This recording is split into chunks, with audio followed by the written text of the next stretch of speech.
नमस्ते, मैं हूं फराह खान और आप देख रहे हैं आज की ताजा खबर। कोरोना के मामले धीरे धीरे घट रहे हैं और जल्द से जल्द ये महामारी इस देश से खत्म हो, इसलिए एक जिम्मेदार नागरिक की तरह मास्क जरूर पहने ताकि कोरोना के खतरे से आपका परिवार और ये देश महफूज रहे। लोग मास्क पहनने को लेकर जागरूक हो, इसलिए न्यूज 18 ने एक मुहिम भी शुरू की है जिसका नाम है #मास्क पहनो इंडिया, क्योंकि हर भारतवासी का आज एक ही संकल्प है, कोरोना को हराना है और देश को बचाना है। चलिए आगे बढ़ते हैं। मुंबई में हो रही लगातार बारिश लोगों के लिए मुश्किल बन सकती है। मौसम विभाग ने अगले 2 दिनों तक भारी बारिश का अनुमान जताया है। मुंबई के लिए शनिवार को ऑरेंज अलर्ट जबकि रविवार के लिए रेड अलर्ट जारी किया गया है। खतरे को देखते हुए मुंबई नगर निगम BMC ने लोगों से समंदर किनारे जाने से बचने की अपील की है और इसके साथ ही कर्मचारियों की छुट्टियां रद्द कर दी गई हैं और उन्हें अलर्ट पर रहने को कहा गया है।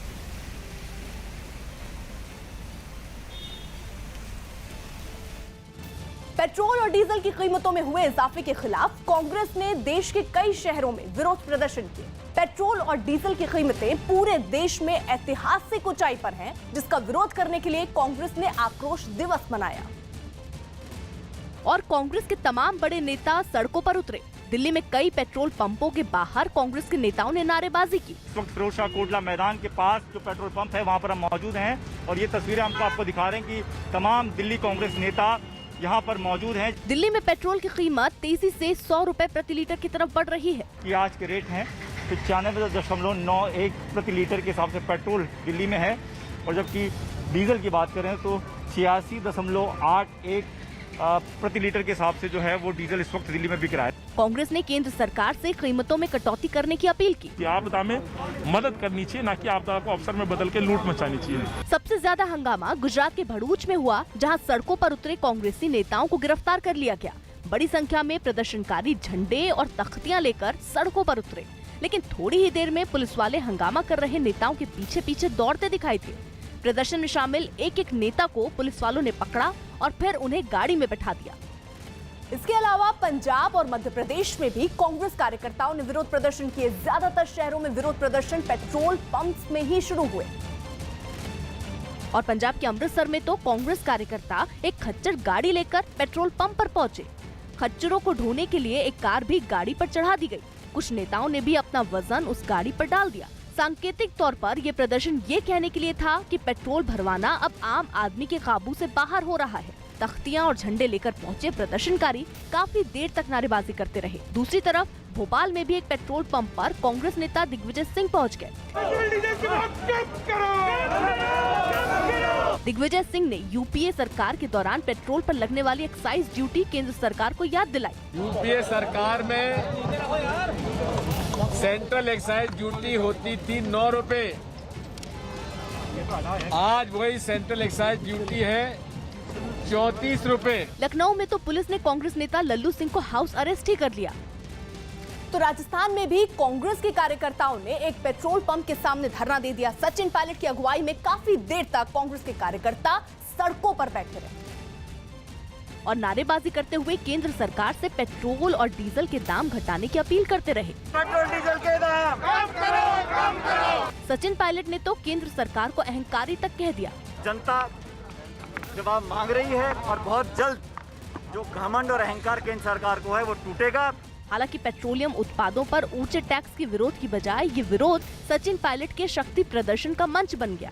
ये प्रदर्शन वैसे महंगाई को लेकर है, केंद्र सरकार के खिलाफ है, लेकिन पूरा प्रदर्शन सचिन पायलट के समर्थन में बदल गया।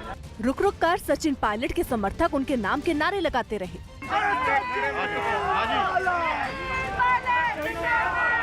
किसी नेता से बात भी करी गई तो सचिन पायलट के नाम के बिना उसकी बात ना शुरू हुई और ना खत्म हुई। हमने सचिन पायलट के आह्वान पर यहाँ पर केंद्र सरकार और राज्य सरकार से मांग करी है। हालांकि राजस्थान में कांग्रेस की ही सरकार है। देश में पेट्रोल और डीजल पर लगने वाले वैट की सबसे ऊंची दर राजस्थान में ही है, जिसकी वजह से राजधानी जयपुर में भी पेट्रोल की कीमत 100 के पार पहुंच चुकी है। इस बीच कांग्रेस ने आरोप लगाया कि केंद्र की बीजेपी सरकार ने पिछले 7 सालों में पेट्रोल और डीजल पर लगने वाली केंद्र की एक्साइज ड्यूटी में बेतहाशा इजाफा किया, जिसकी वजह से कीमतें आसमान छू रही। पिछले 7 वर्षों में 850% सेंट्रल एक्साइज डीजल पर बढ़ा करके और 260% सेंट्रल एक्साइज पेट्रोल पर बढ़ा करके इस सरकार ने 23 लाख करोड़ का मुनाफा कमाया है। महंगाई बढ़ा करके भारतवासियों की रीढ़ की हड्डी तोड़ दी है। जबकि कच्चे तेल की कीमतें इस वक्त अंतर्राष्ट्रीय बाजार में बेकाबू नहीं है। इंडियन ऑयल की वेबसाइट पर दी गई जानकारी के मुताबिक 1 जून को दिल्ली में 1 लीटर पेट्रोल की कीमत 94 रुपए 49 पैसे थी, लेकिन इसमें पेट्रोलियम कंपनियों को पड़ने वाली पेट्रोल की कीमत केवल 35 रुपए 99 पैसे थी, जिसमें तेल की ढुलाई का खर्च भी शामिल है। केंद्र सरकार फिलहाल हर 1 लीटर पेट्रोल पर 32 रुपए 90 पैसे एक्साइज ड्यूटी के तौर पर लेती है, जो तकरीबन पेट्रोल की मूल लागत के ही बराबर। इसके बाद दिल्ली सरकार का वैट भी जोड़ा जाता है, जो 21 रुपए 81 पैसे। ये रकम सीधा दिल्ली सरकार के खजाने में जाती है। इसी तरह हर राज्य में राज्य सरकारें अपना अपना वैट पेट्रोल की कीमत में जोड़ती हैं, जो केंद्र सरकार के एक्साइज टैक्स से अलग होता है और वो सीधा राज्य सरकारों के खजाने में जाता है। उस पर 3 रुपए 79 पैसे डीलरों को कमीशन के तौर पर भी दिया जाता है। यानी पेट्रोल की मूल लागत में यह कमीशन, राज्यों का वैट और केंद्र का एक्साइज जोड़ने के बाद कीमत तकरीबन 2.5 से 3 गुना तक पहुंच जाती है। राजस्थान के चूरू से रोंगटे खड़े कर देने वाली कुछ तस्वीरें सामने आई। वहां पैसों के लेन देन पर हुए विवाद में 2 पक्षों में मारपीट हो गई। दोनों तरफ के लोगों ने एक दूसरे पर अपनी अपनी गाड़ियों से जानलेवा हमला भी किया। इस पूरी घटना का वीडियो सोशल मीडिया पर वायरल हो गया, जिसमें दोनों ओर के लोग फिल्मी स्टाइल में एक दूसरे पर हमला करते दिखाई दिए। पहले एक पक्ष के लोगों ने अपनी गाड़ी दूसरे गुट के लोगों पर चढ़ाने की कोशिश की,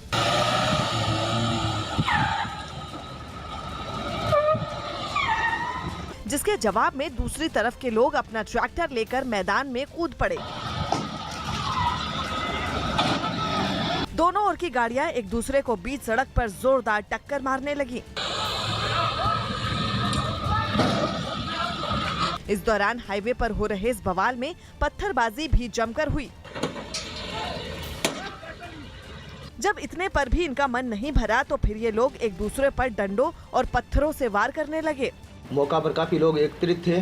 पुलिस टीम को भी देखकर काफी आक्रोश था। वह लड़ाई झगड़े पर उतारू थे। इस मामले में पुलिस ने 6 लोगों को गिरफ्तार कर लिया। उत्तर प्रदेश के मुरादाबाद से एक चौंकाने वाला वीडियो सामने आया। वहां एक साथ घूम रहे एक लड़के और लड़की को पकड़कर दबंगों ने उनके साथ मारपीट, और यही नहीं, उन्होंने इस घटना का वीडियो बनाकर उसे वायरल भी कर दिया, जिसमें वो दोनों उनसे माफी की गुहार लगाते दिखाई दिए, लेकिन उन दबंगों पर इसका कोई असर नहीं हुआ। ऐसा वीडियो मत बनाओ, ऐसा कराने की कसम हमारे आज के बाद कभी नहीं होगा। सामने आई वीडियो में एक दबंग उन दोनों को पकड़े हुए नजर आया। उसके हाथ में एक डंडा भी दिखाई दिया। उसने उस लड़की के कपड़े फाड़ने की भी कोशिश की, जिसके बाद वो उनके सामने ही रोने लगी।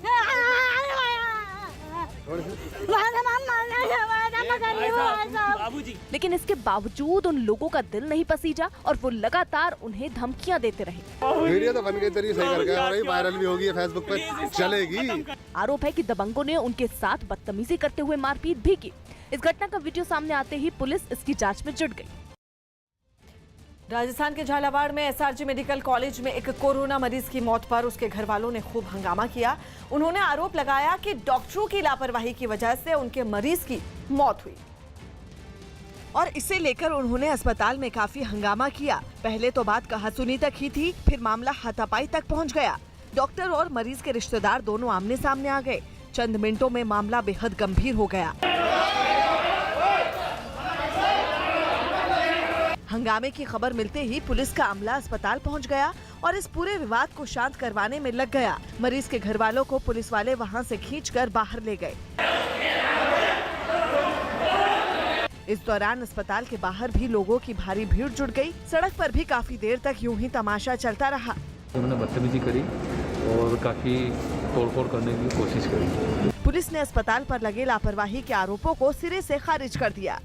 तो मेरे सामने सभी डॉक्टर बदस्तूर काम कर रहे हैं। ठीक। और ऐसा नहीं है कि किसी एक डॉक्टर ने भी लापरवाही की। इस मामले में दोनों तरफ के लोगों ने पुलिस से शिकायत कर कार्रवाई की मांग की है। इस घटना के बाद अस्पताल के बाहर भारी पुलिस बल को तैनात कर दिया गया। दिल्ली के पास उत्तर प्रदेश के नोएडा से डरा देने वाली कुछ तस्वीरें सामने आई। वहां एक कॉल सेंटर में इतनी भीषण आग लग गई कि उसे देखने भर से वहां जुटे लोगों के पसीने छूटने लगे। हालांकि ये आग कैसे लगी इसका पता नहीं चल पाया। लेकिन जिस इमारत में ये कॉल सेंटर मौजूद था वो आग की लपटों से घिरी दिखी। उसका कोई हिस्सा ऐसा नहीं दिखा जहां तक आग न पहुंच पाई हो, यहाँ तक कि उसके मेन गेट तक लपटों का तांडव देखने को मिला। इस घटना की जानकारी मिलने के बाद फायर ब्रिगेड की टीम ने भी वहाँ पहुँचने में देर नहीं लगाई। इससे पहले कि आग आसपास की इमारतों को भी अपने चपेट में ले लेती, दमकल कर्मियों ने आग को बुझाने का काम शुरू कर दिया। कुछ ही देर में उन्होंने आग को बुझा भी दिया। राजस्थान के उदयपुर से डरा देने वाला एक वीडियो सामने आया। वहां 4 लड़कों ने चाकू की नोक पर एक कार सवार लड़के से दिन दहाड़े बीच सड़क पर उसके साथ लूटपाट की। उस लड़के के साथ मौजूद उसकी दोस्त ने बड़ी समझदारी से इस पूरी घटना का वीडियो बना लिया, जिसमें वो सभी आरोपी उस लड़के को घेर कर उससे लूटपाट करते दिखाई दिए। एक आरोपी ने अपने हाथ में चाकू पकड़ रखा था और उसके बाकी साथी उस लड़के को उन्हें अपना सामान देने के लिए धमका रहे थे। कुछ भी नहीं है भाई। इन लोगों के हाथ जो कुछ भी लगा उसे छीनकर वो अपनी मोटरसाइकिलों से वहां से भाग गए। भाई यार चाबी तो दे दे। लड़की से जो कार की चाबी छीनी थी उसे उन्होंने काफी दूर जाने के बाद सड़क पर फेंका, जिसके बाद में उस लड़के ने उसे उठा लिया। वीडियो सामने आने के बाद पुलिस इस मामले की तफ्तीश में जुट गई। वर्ल्ड टेस्ट चैंपियनशिप के फाइनल मुकाबले की उल्टी गिनती शुरू हो गई है। क्वारंटीन का समय खत्म करने के बाद टीम इंडिया ने इंग्लैंड में प्रैक्टिस शुरू कर दी, क्योंकि ठीक एक हफ्ते के बाद टेस्ट क्रिकेट की बादशाहत तय करने वाला मुकाबला खेला जाएगा। इंग्लैंड के साउथहैम्पटन में टीम इंडिया की प्रैक्टिस का एक वीडियो बीसीसीआई ने सोशल मीडिया पर डाला।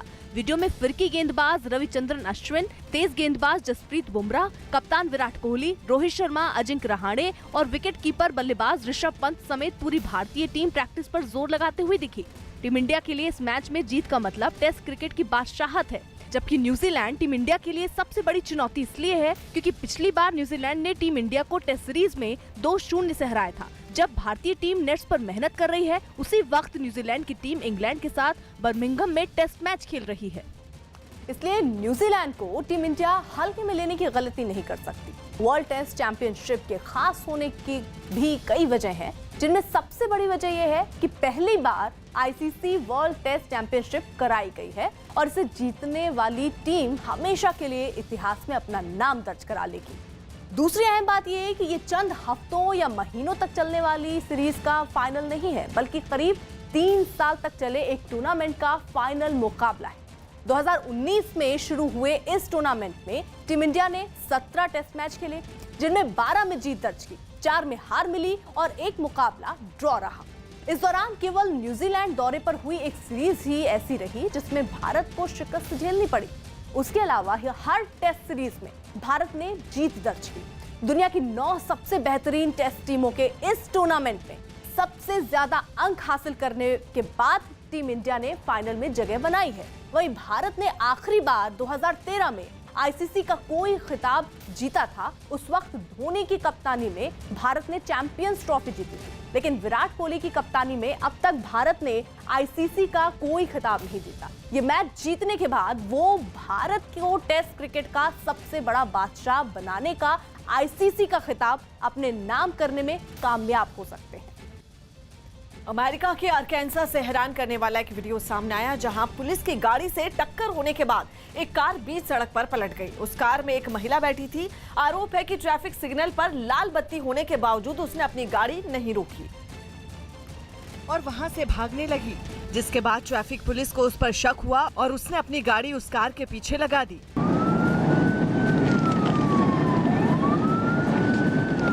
पुलिस ने कई बार उस महिला को कार रोकने की चेतावनी दी, लेकिन वो नहीं रुकी, जिसके बाद पुलिस की गाड़ी ने उसकी कार को पीछे से टक्कर मारी और फिर वो कार बेकाबू होकर सड़क किनारे पलट गई। फिर पुलिस वाले अपनी गाड़ी को बीच रास्ते से मोड़कर उसके पास पहुंचे। इस दौरान सड़क पर पलटी कार के इंजन से धुआं निकलता दिखाई दिया। इसके बाद पुलिस वालों ने उस महिला को कार के अंदर से बाहर निकाला। इस घटना में उसे मामूली चोटें आईं। बताया गया कि वो काफी परेशान थी, जिसकी वजह से उसने ऐसा किया। चीन की सरकार अब तिब्बत की संस्कृति और भाषा को मिटाने पर तुल गई है। न्यूज़ 18 की संदीप बोल की रिपोर्ट है कि एक रणनीति के तहत अब चीन में उन प्राइवेट स्कूलों को बंद किया जा रहा है जिनमें तिब्बती भाषा पढ़ाई जाती है। एक रिपोर्ट में इस बात का भी पता चला कि चीन के सिंचुआन प्रांत में तो तिब्बती भाषा पढ़ाने वाले ज्यादा प्राइवेट स्कूल बंद कर दिए गए, जिससे उन स्कूलों में पढ़ने वाले छात्रों को मजबूरी में वहां के सरकारी स्कूलों में दाखिला लेना पड़ रहा है। और वहां के सरकारी स्कूलों का पाठ्यक्रम चीन की मैंड्रीन भाषा में पढ़ाया जाता है, यानी चीन की सरकार जानबूझकर तिब्बत की भाषा को मिटाने पर तुली। चुनावी रणनीतिकार प्रशांत किशोर ने शरद पवार से मुलाकात की। प्रशांत किशोर ने शरद पवार के घर पहुंचकर उनसे मुलाकात की। ममता बनर्जी को बंगाल चुनाव में मिली कामयाबी के बाद प्रशांत किशोर के एक नई मुहिम छेड़ने की खबर है। सूत्रों के मुताबिक वो बीजेपी के खिलाफ विपक्षी पार्टियों का एक मोर्चा बनाने की कोशिश में लगे हैं। संजय राउत ने इसे एक सामान्य मुलाकात कहकर टाल दिया, लेकिन बीजेपी को ये मुलाकात खलने लगी। इसी प्रशांत किशोर के कारण राहुल गांधी बच नहीं सके, ये भी शरद पवार जी ने ध्यान में रखने की आवश्यकता है। उज्जैन में 28 जून से महाकाल मंदिर श्रद्धालुओं के लिए खोलने का फैसला लिया गया। हालांकि वहां जाने वाले श्रद्धालुओं को 48 घंटे पहले की RT-PCR नेगेटिव रिपोर्ट या वैक्सीन लगवाने का सर्टिफिकेट दिखाना होगा। ओडिशा के बरगढ़ जिले में पुलिस और नक्सलियों के बीच एक मुठभेड़ हुई, जिसमें एक नक्सली मारा गया। The joint team retaliated, resulting in killing of one Maoist leader. Delhi की रोहिणी कोर्ट ने पहलवान सुशील कुमार की न्यायिक हिरासत 25 जून तक बढ़ा दी। सुशील पर पिछले महीने मई में सागर धनखड़ नाम के पहलवान की हत्या करने का आरोप लगा था। पाकिस्तान के बलूचिस्तान प्रांत में यात्रियों से भरी एक तेज रफ्तार बेकाबू बस खाई में गिर गई। इस हादसे में 20 लोगों की मौत हो गई, जबकि 50 लोग घायल हुए। महाराष्ट्र के नासिक से दिल दहला देने वाली एक तस्वीर सामने आई। वहां एक तेंदुए ने मकान के बाहर बैठे एक पालतू कुत्ते को अपना निवाला बना लिया। ये घटना उस घर के बाहर लगे CCTV कैमरे में रिकॉर्ड हो गई, जिसमें जंगल से निकला तेंदुआ उस मकान के सामने खड़ा दिखा। फिर उसकी नजर फर्श पर बैठे उस कुत्ते पर गई, जिसे वो अपना शिकार बनाने के लिए रेलिंग के बीच से होता हुआ बड़ी चालाकी से उस तक पहुंचा और फिर कुत्ते को अपने मुंह में दबोचकर वहां से चलता बना। वन विभाग ने इलाके के लोगों को सावधानी बरतने की सलाह दी। जो भी जानवर है, जो भी छोटे बच्चे हैं, उनको घर के बाहर ना छोड़े, अंदर ही रखे उनको। तेंदुआ देखे जाने के बाद से वहां के लोग काफी डरे हुए हैं। मुकुल रॉय ने बीजेपी छोड़कर TMC में वापसी कर ली। उन्होंने अपने बेटे शुभांशु के साथ TMC का दामन थामा। कई दिनों से खबरें आ रही थीं कि बंगाल में बीजेपी की हार के बाद मुकुल पार्टी छोड़ना चाहते हैं, और उन सभी खबरों पर उस समय मोहर लग गई जब मुकुल रॉय ने 4 साल बाद TMC में वापसी की।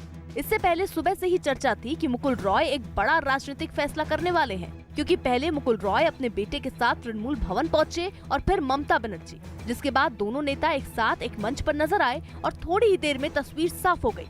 अभिषेक बनर्जी ने मुकुल रॉय को पार्टी के चुनाव चिन्ह वाला गमछा पहनाया और TMC में उनका स्वागत किया, जिसके बाद दोनों नेता एक दूसरे से गले मिले। अभिषेक बनर्जी ने मुकुल रॉय के बेटे शुभ्रांशु रॉय का भी इसी गर्मजोशी से स्वागत किया, जिसके बाद मुकुल रॉय ने संकेत दिए कि अभी कई और नेता बीजेपी छोड़ने वाले हैं। अभी बंगाल में जो स्थिति है, ये स्थिति में कोई बीजेपी में रहेगा नहीं। यही नहीं, मुकुल के TMC में आते ही ममता बनर्जी के सुर भी बदल गए और वो उनकी तारीफ करने लगी। मुकुल हमारे दले एসছে, মনে রাখবেন মুকুল কিন্তু ইলেকশনের সময় আমাদের দল বিরোধী একটি কথাও বলেনি। जबकि बीजेपी ने मुकुल रॉय के TMC में जाने के बाद उनके खिलाफ मोर्चा खोल दिया। मुकुल रॉय मिर्जापुर था, किसी को मालूम नहीं था, हमारा सेंट्रल लीडर को पता नहीं था, हम लोग को भी पता नहीं था, लेकिन मिर्जापुर कभी अच्छे नहीं होता है। मुकुल रॉय उन नेताओं में एक हैं जिन्होंने सबसे पहले TMC छोड़ी थी और बीजेपी में शामिल हुए थे। लेकिन खबर है कि विधानसभा चुनाव में ममता बनर्जी को मिली बड़ी जीत के बाद कई पुराने सहयोगी TMC में आना चाहते हैं, जिनमें मुकुल रॉय भी शामिल हैं, जो 2017 में बीजेपी में शामिल हुए थे, और उनके साथ कई और नेताओं ने भी TMC छोड़कर बीजेपी का दामन थामा था। लेकिन 4 साल बाद मुकुल रॉय फिर से अपनी पुरानी पार्टी में चले गए। माना जाता है कि 2017 में जब उन्होंने ममता का साथ छोड़ा तो TMC में उनकी हैसियत नंबर 2 की थी।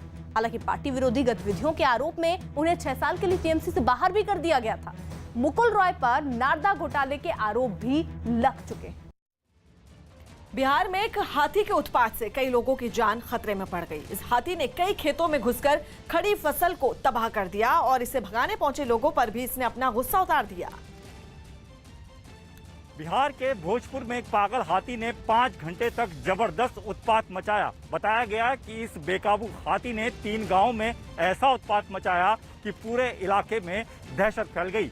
खेत खलिहान और पेड़ों को रौंदने के बाद इस हाथी का गुस्सा लोगों पर उतरने लगा और इस बीच इसने कई लोगों को रौंद भी डाला। गांव के बाहर खेत में इधर उधर दौड़ता हाथी और उसे काबू में करने की कोशिश करते गांव वाले, लेकिन उपद्रव मचाने पर आमादा गजराज मानने वाले नहीं थे।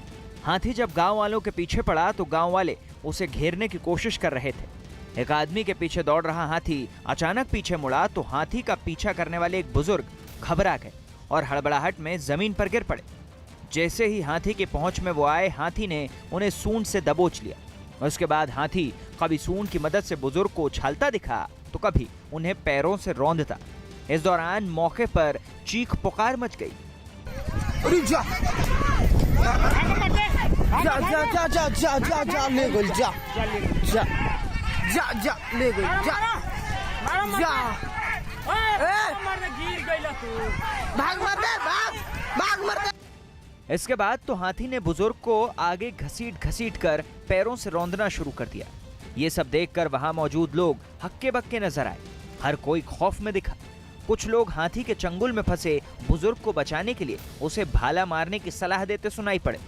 भागो भागो, जा जा जा जा जा जा ले गई, जा जा जा ले गई, जा ए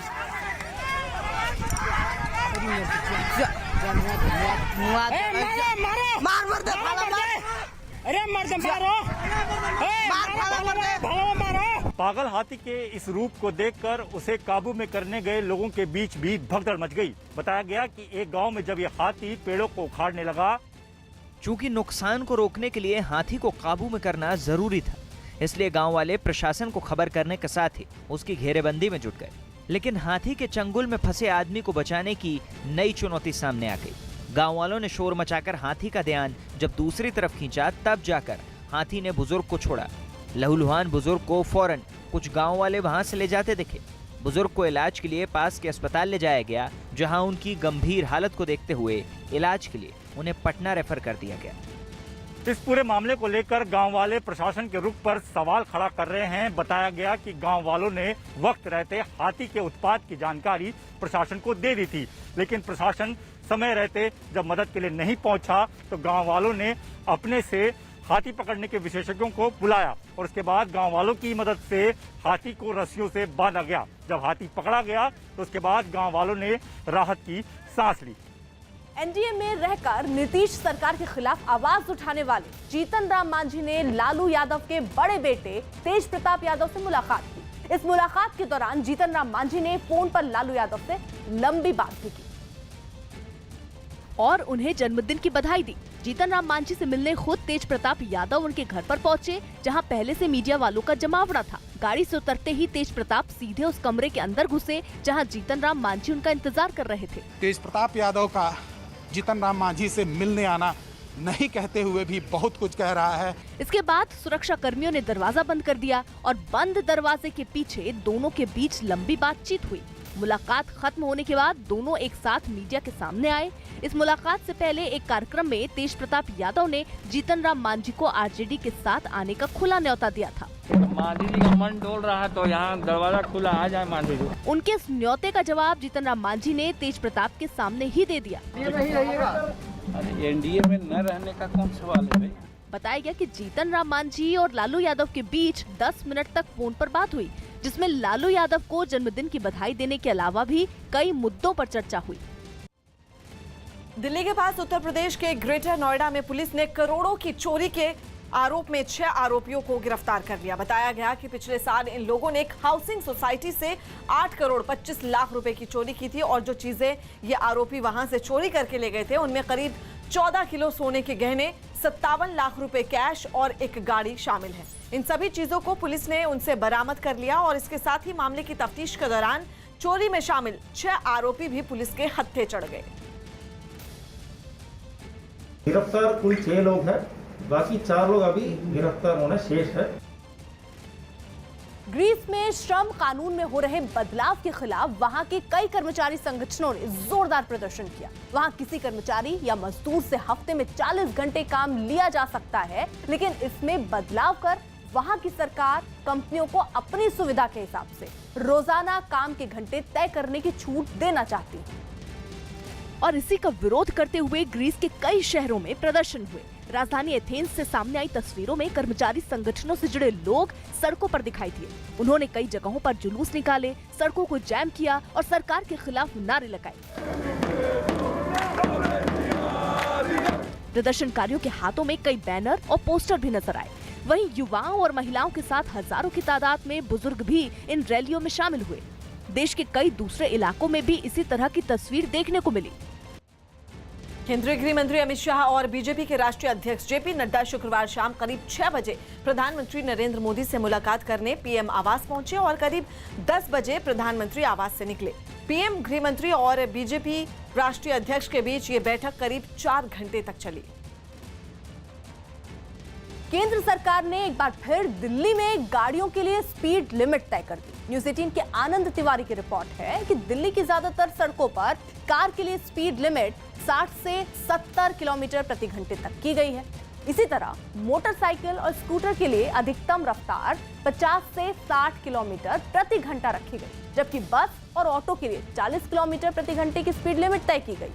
दिल्ली और नोएडा को जोड़ने वाले डीएनडी हाईवे पर कार के लिए ये स्पीड लिमिट 70 किलोमीटर प्रति घंटा, जबकि 2 पहिया गाड़ियों के लिए 60 किलोमीटर प्रति घंटा रखी गई। इसी तरह दिल्ली के बारापुला फ्लाईओवर पर कार और 2 पहिया वाहनों को 60 किलोमीटर प्रति घंटे से तेज नहीं चलाया जा सकेगा। इस तय रफ्तार से तेज गाड़ी चलाने पर भारी जुर्माना भी भरना होगा। दिल्ली सरकार की घर घर राशन पहुंचाने की स्कीम पर सियासी बवाल जारी। दिल्ली सरकार की घर घर राशन योजना पर केजरीवाल और केंद्र आमने सामने आ गए। बीजेपी ने इस योजना की कमियां गिनवाते हुए कई सवाल खड़े किए। तो अगर ये आपका चाल चलन है तो किस आधार पर आप कह रहे हैं कि हम घर घर अनाज पहुंचाएंगे? जिसके बाद केजरीवाल ने ट्वीट किया और लिखा कि सभी राज्यों और केंद्र को मिलकर काम करना होगा। यही नहीं, दिल्ली के उप मुख्यमंत्री ने तो बीजेपी के सवालों का उसी अंदाज में जवाब दिया। फ्रिज की, कपड़ों की, खाने की डिलीवरी घर पे हो सकती है, तो गरीब आदमी के राशन की डिलीवरी घर पे क्यों नहीं हो सकती? तापसी पन्नू, विक्रांत मैसी और हर्षवर्धन राणे की फिल्म हसीन दिलरुबा का ट्रेलर जारी हो गया। पंडित जी अपनी किताब में लिखते हैं, अमर प्रेम वही है जिसपे खून के हल्के हल्के से छींटे। पंजाब कांग्रेस अध्यक्ष सुनील जाखड़ ने साफ किया कि अगर उन्हें हटाने से पार्टी मजबूत होती है तो वो इसके लिए तैयार है। जाखड़ का ये बयान ऐसे समय में आया जब नवजोत सिंह सिद्धू को प्रदेश कांग्रेस अध्यक्ष बनाने की अटकलें। सुनील जाखड़ को हटाने से अगर कांग्रेस मजबूत होती है तो आज ही, अभी इसी समय कर दी जाए।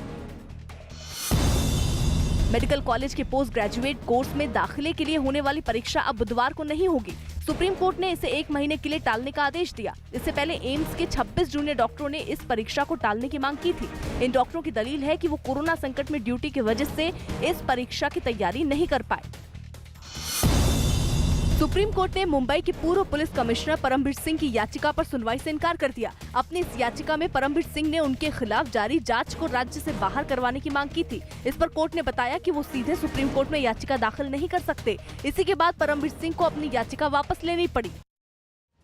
पश्चिम बंगाल के जलपाईगुड़ी से सांसद डॉक्टर जयंत राय ने टीएमसी कार्यकर्ताओं पर हमले का आरोप लगाया।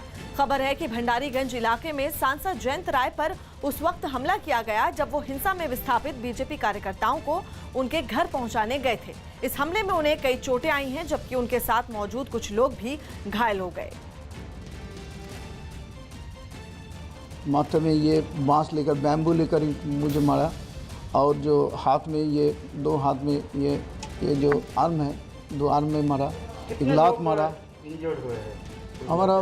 मेरा सामने 3 को हुआ। बाद में सुन रहा था वहाँ पर अभी भी टॉर्चर चल रहा है। मैं पुलिस को बोला था कि आप देखिएगा उसको वहाँ पर, लेकिन मुझे अभी भी सुनने पा रहा हूँ कि उधर भी अभी भी टॉर्चर चल रहा है। ताइवान के एक सफारी पार्क से एक सफेद गैंडे को जापान के चिड़ियाघर पहुंचाया गया। बताया गया कि गैंडों की इस प्रजाति के खत्म होने का खतरा है और इनकी संख्या बढ़ाने की कोशिश की जा रही है। इसी कड़ी में एमा नाम की इस मादा गैंडे को जापान भेजा गया। जिसके लिए ताइवान के लियोफू सफारी पार्क में एमा को एक ट्रॉली पर रखे बड़े से बॉक्स के अंदर चढ़ाया गया। उसको सांस लेने में मुश्किल ना हो इसके लिए बॉक्स में छेद किए गए थे। ट्रॉली की मदद से उसे एयरपोर्ट पहुंचाया गया, जहां से उसने जापान के लिए उड़ान भरी। जापान पहुंचने के बाद एमा को क्रेन की मदद से वहां के टोबू जू के एक बाड़े में उतार दिया गया। एमा का ताइवान में कोई साथी नहीं था, जिसके बाद उसे जापान भेजने का फैसला लिया गया ताकि वो वहां अपना परिवार बढ़ा सके। एमा का ताइवान से जापान का सफर मार्च में ही होने वाला था, लेकिन महामारी की वजह से इसमें देरी हुई। दिल्ली के पास गुरुग्राम में एक बिल्डर की लापरवाही से करीब 700 परिवार मुश्किल में हैं। हालात इतने बिगड़ गए कि लोग अपना फ्लैट छोड़कर गाड़ी में रात गुजारने को मजबूर हैं। एक आशियाना अपना हो, ये सपना हर कोई देखता है और इस सपने को पूरा करने के लिए वो अपने जीवन भर की कमाई भी लगा देता है। लेकिन जरा सोचिए, लाखों के मकान के मालिक को अगर अपनी कार को आशियाना बनाना पड़ जाए तो उसे कैसा लगेगा। ये खबर हैरानी नहीं परेशान कर देने वाली है। दरअसल दिल्ली से सटे गुरुग्राम में एक बिल्डर की लापरवाही की वजह से एक सोसाइटी के कई परिवार वालों को बिजली की मार झेलनी पड़ रही है और उन्हें अपनी रात कार में ही गुजारनी पड़ रही है। रात के अंधेरे में अपनी गाड़ियों में परिवार समेत बैठे लोग किसी सफर पर नहीं निकले, बल्कि पिछले कुछ वक्त से इन लोगों की कारें ही भीषण गर्मी से बचाने के लिए इनका आशियाना बन रही हैं। ये हाल दिल्ली के पास गुरुग्राम की अपेक्स आर होम्स नाम की सोसाइटी का है। दावा किया जा रहा है कि यहाँ 30 घंटे से ज्यादा का वक्त बीतने के बावजूद बिजली नहीं आई तो घर छोड़कर कार की शरण ली और गर्मी से बचने के लिए एसी का लोगों ने सहारा लिया। दिन तो कट जाता है इस गर्मी में, भीषण गर्मी में, लेकिन रात जब आती है तो उस टाइम मच्छर और परिवार के साथ समय बिताना बड़ा ही मुश्किल और जोखिम भरा हो जाता है। तो इस वजह से मजबूरन हम सब लोगों को गाड़ी के अंदर रात बितानी पड़ी। मेरा बच्चा जो है वो सुबह से 4 बार दस्त और 6 बार उल्टी कर चुका है गर्मी के कारण। आप जानते हैं आज गर्मी कितनी है, ह्यूमिडिटी कितनी है, तो मुझे आज उसको गाड़ी में सुलाने के लिए मैं यहाँ पे इस वक्त आया हुआ हूँ। हफ्ता पहले भी पिछले 3 दिन लाइट नहीं थी, 3 दिन हमने बिना लाइट के गुजारा। बिजली की समस्या सुलझाना बिल्डर की जिम्मेदारी है, लेकिन बिल्डर ढूंढे नहीं मिला तो लोगों का गुस्सा फूट पड़ा।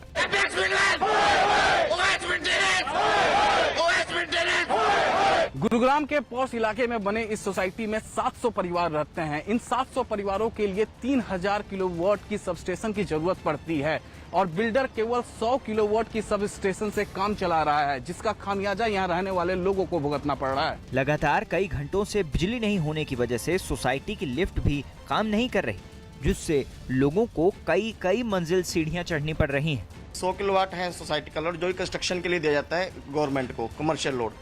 अभी जो सोसाइटी को लोड चाहिए वो 3000 किलोवाट चाहिए और बिल्डर वो अभी भी लेने को तैयार नहीं है। उसको कहीं ना कहीं 200 पे बात डाल के अपना पल्ला झाड़ लेता है। लोगों की परेशानी सिर्फ गर्मी ही नहीं, बल्कि बिजली गुल होने से कारोबारियों को नुकसान भी उठाना पड़ रहा है। सोसाइटी में मौजूद पैथोलॉजी लैब में जांच के लिए जुटाए गए सैंपल खराब हो गए तो दुकानों में फल और सब्जियां भी इसकी मार से बच नहीं पाई। गुरुग्राम के एपेक्स होम सोसाइटी में बिन बिजली सब सून हो रहा है। दावा है कि यहाँ बिजली गुल होने की घटना ये पहली बार नहीं हुई है, इससे पहले भी कई बार कई दिनों तक बिजली गुल रह चुकी है। कोरोना काल में अगर इस सोसाइटी में सबसे ज्यादा बिजली संकट से कोई परेशान है तो वो वर्क फ्रॉम होम करने वाले। उनका कहना है कि बिजली संकट से उनके नौकरी पर खतरा मंडराने लगा है, साथ ही साथ बच्चे और बुजुर्गों की तबीयत भी बिगड़ने लगी है। अमेज़न और फ्लिपकार्ट के खिलाफ कंपटीशन कमीशन ऑफ इंडिया की जांच का रास्ता साफ हो गया। न्यूज़ 18 के दीपक रावत की रिपोर्ट है कि कर्नाटक हाई कोर्ट ने दोनों बड़ी ई कॉमर्स कंपनियों के खिलाफ जांच का रास्ता साफ कर दिया। इससे पहले कर्नाटक हाई कोर्ट ने ही अमेज़न और फ्लिपकार्ट के बिजनेस मॉडल की जांच पर स्टे लगा दिया था, लेकिन हाई कोर्ट की बड़ी बेंच ने उस स्टे के आदेश को ही नहीं बल्कि जांच रोकने की याचिकाओं को भी खारिज कर दिया। कंपटीशन कमीशन ऑफ इंडिया ने जनवरी 2020 में दोनों कंपनियों के खिलाफ जांच का आदेश दिया था, जिसके खिलाफ ये दोनों कंपनियां कर्नाटक हाई कोर्ट में चली गई थी, जहां जांच पर रोक लगाने का आदेश दिया गया था। हाई कोर्ट के इस आदेश का व्यापारियों की संस्था confederation of all India traders ने स्वागत किया और दोनों कंपनियों पर भारत के कानूनों और व्यापार के नियमों के उल्लंघन का आरोप लगाया। अब रास्ता साफ हो गया है। अमेज़न और फ्लिपकार्ट के खिलाफ कंपटीशन कमीशन ऑफ इंडिया अब तुरंत जांच अपनी शुरू कर सकता है। निश्चित रूप से सीसीआई को अब देर नहीं करनी चाहिए और अमेज़न और फ्लिपकार्ट के खिलाफ जो आरोप लगाए गए हैं उन आरोपों की जांच करनी चाहिए। सीरिया के इदलिब प्रांत में हुई बमबारी में 9 लोगों की मौत हो गई। बताया गया कि मरने वालों में अलकायदा की सीरियाई विंग के 3 आतंकी भी शामिल थे। ये बमबारी इदलिब में एक गांव में हुई जिसमें भारी तबाही मचा दी। सामने आई तस्वीरों में इसकी चपेट में आए मकान और गाड़ियां तहस नहस नजर आए। हर तरफ टूटे मकानों का मलबा बिखरा मिला, जबकि कई गाड़ियां तो जलकर राख हो गईं। मरने वालों में गांव के एक टीचर भी शामिल थे और इस बमबारी का शिकार हुए लोगों को वहीं गांव में ही दफन कर दिया गया। कश्मीर के पुलवामा से चौंकाने वाला एक वीडियो सामने आया। वहां तेज हवाओं की वजह से एक इमारत की छत ही उड़ गई। कश्मीर के अलग अलग इलाकों में तेज हवाओं ने जमकर तबाही मचाई, लेकिन सबसे खराब हालात पुलवामा के नजर आए। वहां सामने आई एक तस्वीर में एक इमारत की छत उड़ती दिखाई दी। हवाएं इतनी तेज थीं कि बड़ी सी इमारत की वो छत किसी तिनके की तरह उड़ गई। आंधी की वजह से सेब और नाशपाती की फसल को भी नुकसान पहुंचने की खबर है। बहुत ही तेज हवाएं हैं और तेज हवाओं की वजह से बागात को काफी नुकसान हुआ है। इसी तरह बड़गाम में भी भारी नुकसान हुआ। वहां भी टिन के बड़े बड़े टुकड़े उड़ते दिखे। हवाओं से कच्चे और लकड़ी के मकानों को भी काफी नुकसान पहुंचा। दुनिया भर को कोरोना के कुचक्र में फंसाने वाला चीन अब अंतरिक्ष में सबसे आगे निकलने की होड़ में है। चीन की स्पेस एजेंसी ने मंगल ग्रह की कुछ तस्वीरें जारी की हैं, जिन्हें उसके रोवर ने वहां से भेजा है। स्पेस सेंटर से चीन को अंतरिक्ष विज्ञान में एक बड़ी कामयाबी हाथ लगी है। मंगल ग्रह पर मौजूद चीन का रोवर अब वहां से तस्वीरें भी भेजने लगा है। चीन की यह कामयाबी इसलिए भी बड़ी मानी जा रही है क्योंकि मंगल ग्रह पर इंसानों को बसाने की जो कवायद चल रही है, उसमें चीन अब दुनिया के तमाम देशों से आगे निकलता दिखाई दे रहा है। चीन की यह कामयाबी इसलिए भी अहम है कि ये अब स्पेस में अमेरिका के वर्चस्व को सीधे सीधे चुनौती दे रही है। ये तस्वीरें अंतरिक्ष में चीन के बढ़ते वर्चस्व की तस्वीरें हैं। मंगल ग्रह पर उतरा चीन का पहला रोवर झुरोंग अब वहां की तस्वीरें भी भेजने लगा है। चीन की स्पेस सेंटर का दावा है कि मंगल पर जीवन के रहस्यों से पर्दा हटाने के लिए झुरोंग अहम भूमिका अदा कर सकता है। शुक्रवार को जारी हुई इन तस्वीरों में मंगल ग्रह की धूल भरी चट्टानी सतह के अलावा चीन का झंडा लगा रोवर और लैंडर नजर आ रहे हैं। सीएनएसए ने मंगल ग्रह की 4 तस्वीरें जारी की हैं, जिनमें झुरोंग रोवर का ऊपरी हिस्सा दिखाई दे रहा है। साथ ही प्लेटफॉर्म के बाहर निकलने से पहले रोवर की तस्वीरें दिखाई दे रही हैं। चाइना नेशनल स्पेस एडमिनिस्ट्रेशन ने एक बयान में कहा, रोवर जिस सतह पर उतरा था वहां से करीब 10 मीटर की दूरी पर उसने एक रिमोट कैमरा लगाया था और फिर उसने कई तस्वीरें ली।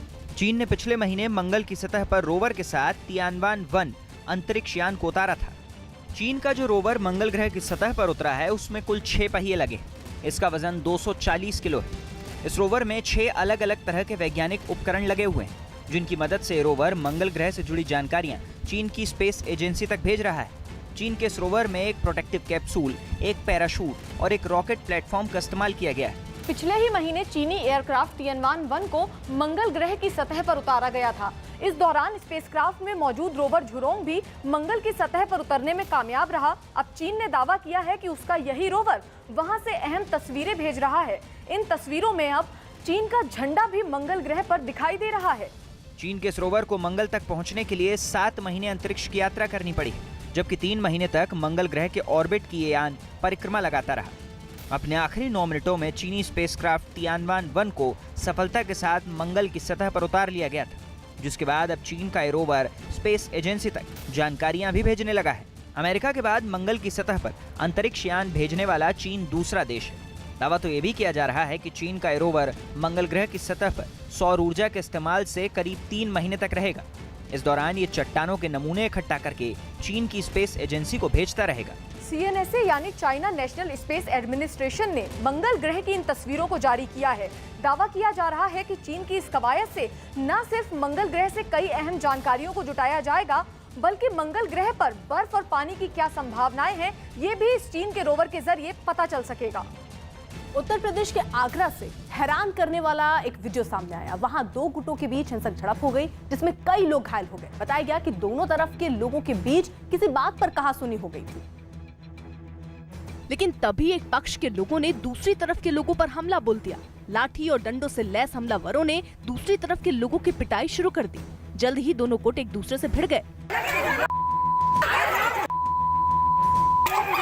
हमलावरों ने वहां मौजूद महिलाओं को भी नहीं छोड़ा। महिलाओं ने जब बीच बचाव की कोशिश की तो उन्हें भी पीटा गया।